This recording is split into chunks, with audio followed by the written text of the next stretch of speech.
Assalamualaikum warahmatullahi wabarakatuh. Kembali lagi bersama saya di channel YouTube Perisai Politik. Sahabat-sahabat sekalian, masih terkait tentang ijazah palsu dan juga berita yang viral terkait tentang agenda Purnawirawan untuk melakukan pemaksulan terhadap Mas Gibran Rakabuming Raka.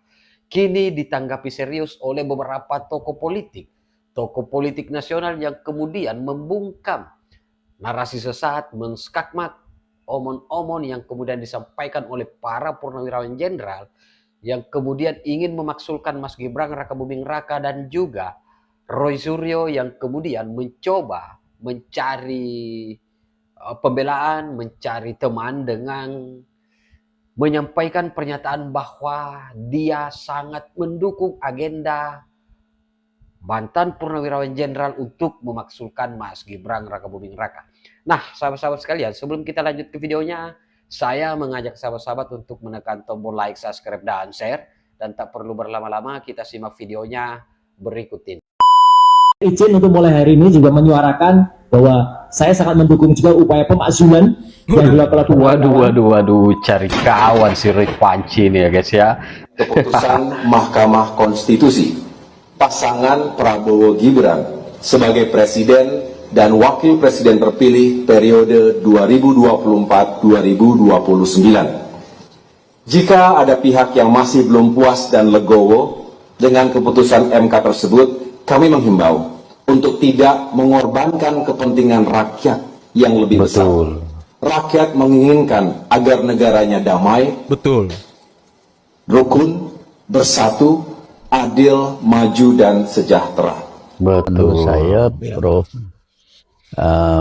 ini yang harusnya berpikir jernih adalah yang muda-muda, yang jangan membawa nama besar seperti Pak Tri Sutrisno. Itu kan umur 90 tahun tahun ini. Jadi ya sudah banyak keterbatasan, seperti saya juga gini kan, 80 tahun, apalagi 90. Apalagi 90 apa itu kan nggak terpikir. Kemudian kalau kita perhatikan orang-orang tua seperti saya sama teman-teman saya ini, ngomongnya kan diulang-ulang tuh. Makanya saya jagain Pak ini teman-teman biar ingetin saya jangan teman-teman hadir di sini ya, ngingetin gitu ya. Itu juga kita lihat begitu mestinya ya kita sama-sama menjagalah. Jadi jangan sampai orang-orang tua kita ini diseret-seret kepada sesuatu pemikiran yang berbeda, yang bisa membuat mereka yang bertanggung jawab dalam hal ini administrator negara terganggu. Jadi kan Pak Prabowo ya pernah waktu itu bilang waktu kampanye kapan ya saya lupa tanggalnya, tapi ada ngomong bergabung saja sama saya atau jangan mengganggu. Oh iya betul. Saya kira itu artinya ya dalam ya. Kalau kita tidak mau bergabung ya jangan mengganggu. Kalau tidak bisa membantu, memberikan saran, jangan bikin rusuh. Yang sistemik. Itu yang disampaikan oleh Bapak Presiden Prabowo Subianto. Misalnya copot si A, copot si B. Nah, kan Pak, ada cara gitu kan. Jadi dan itu kan kalau nuntut apa haknya menuntut ya, menurut saya kita sama-sama ini udah tua tidak menuntut tapi mengasih saran, ngasih nasihat. Di Prayitno dari surat forum Purnawirawan TNI, siapa yang paling mendapatkan keuntungan dengan surat yang meminta agar terjadi pemakzulan terhadap Gibran Rakabuming Raka? Kalau dikalkulasi belum kelihatan siapa yang mendapatkan untung, tapi kalau melihat suasana hatinya, yang paling bahagia itu memang rasa-rasanya PDIP. PDIP bahagia. Misalnya ketika mendengarkan salah satu elit PDIP, Bang Hugo Pereira mengatakan ini akan dibacakan di paripurna. Sementara kalau Golkar beda dong. Wah ini prosesnya sudah panjang, sudah taat konstitusi dan seterusnya. Yang ingin saya katakan adalah ketika ada kaitannya dengan wakil presiden, ketika ada kaitannya dengan Jokowi, hal-hal yang sifatnya pemakdulan, saya kira satu-satunya partai politik yang paling bahagia pastilah PDIP. Dan kalau mau buat sendiri, mereka mau buat juga supaya sampai pengadilan, ya silakan. Mungkin peradilan yang belum ditempuh adalah tun. Silakan. Tapi jangan sampai lagi ada kata-kata tidak percaya pada laborat Polri. Laborat kita itu bertaraf internasional, baik tenaga maupun peralatannya. Terbaik itu di Asia Tenggara ini. Terbaik di Oke, Asia karena Tenggara. kemudian ada pernyataan lagian begitu dalam melihat proses pemeriksaan yang sudah berlangsung. Second opinion ya sudah. Mereka kan dipanggil sebagai saksi untuk bukan lagi second opinion tapi basic opinion yang ada pada mereka. Oke. Sehingga mereka berkesimpulan bahwa ijazah Jokowi itu palsu, itu ada bukti-bukti yang dia bawa, ada keterangan ahli yang dia bawa, ada keterangan saksi yang dia bawa. Dan itu saksi pelapor sampai dengan detik ini tidak pernah hadir di Baris Krim. Second opinion. hadir.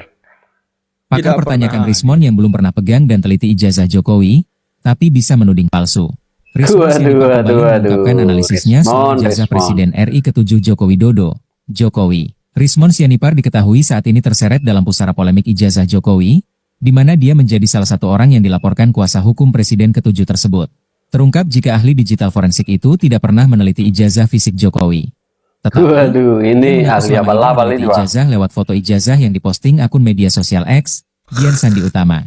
Hal itu pun memicu pertanyaan dari ahli psikologi forensik Reza Indragiri. Sebab, kata Reza, Rismon bisa menyimpulkan bahwa ijazah Jokowi palsu, padahal belum mengecek secara langsung. Betul. Kesimpulannya ijazah itu palsu?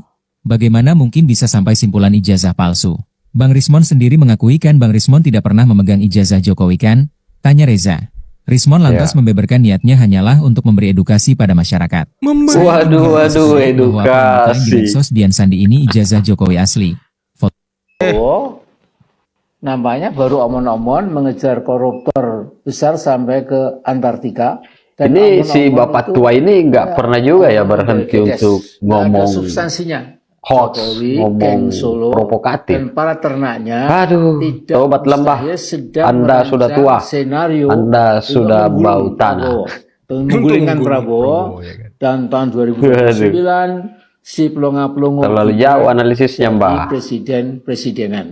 Tontonan yang dilakukan oleh Mas Roy tadi, ini kolega saya dulu di partai. Aksi yang dilakukan oleh Mas Roy seolah-olah sebagai penyidik. Seolah-olah ya. Sebagai penyidik. Seolah-olah. Mirip kepolisian. Itu ancaman pidananya 6 tahun penjara. Kenapa? Karena Mas Roy ini bukan penyidik. Ada undang-undangnya juga, undang-undang KUHP juga ngatur. Saya sebagai ahli tadi, bukan sebagai penyidik. Ahli apaan? Ahli apaan lu? Itu Ahli panci. sedang di pundaknya itu akademisi. Ada nomor NIDK-nya, nomor induk dosennya sebagai peneliti. Nggak bisa ngaku-ngaku saya sebagai peneliti. Betul. Ya. Kamu tahu nggak sih Roy Suryo tuh pernah dengan sangat gamblang bilang, ini kenapa di halaman depannya tertera kata tesis. Oh iya, di lembar pengesahan. Iya. Itu kan lagi berdebat di televisi. Iya. Ngomongin tentang skripsinya Pak Jokowi. Pak Jokowi. Dia bilang, kenapa ada kata tesis? Tesis itu bukan buat S1. S2. S2. Ya, S2. Ini dari dulu nggak mungkin kalau yang namanya tesis itu dipakai ke S1. Saya setuju itu. Saya juga kan kuliahnya pernah juga nulis tesis kan. Itu di S2. Sampai ada seorang ahli dari Belanda menganalisis. Di mana-mana juga tesis itu S2. Jadi wah gimana nih Pak Jokowi? Ya, tapi Ternyata di acara TV itu kuasa hukumnya Pak Jokowi, Pak Yakub. anaknya Pak Oto Hasibuan tahu nggak? Pak Yakub. Yakub Hasibuan. Yakub Hasibuan. Pas Roy Suryo itu yang skripsi ada tulisan tesisnya itu di halaman depan ya. Itu skripsinya Pak Jokowi bukan? Oh bukan. Lucu banget lagi. Lucu juga. Visip UI. oh ya, Nggak ada KKN. mungkin ada ya kehutanan ada kali ya. Nah, nanti kedua kalaupun iya ada persyaratan semacam itu. Pengaruh ya.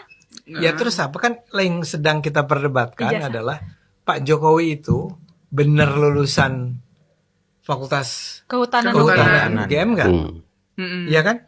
Benar nggak dia itu lulus dari situ? Iya. Terus ngapain kita ngomongin tentang dia ikut KKN nggak? Makanya Bang sampai ada jokes, ini lama-lama abis ijazah Pak Jokowi ntar KTP kakak itu tadi. Iya, betul.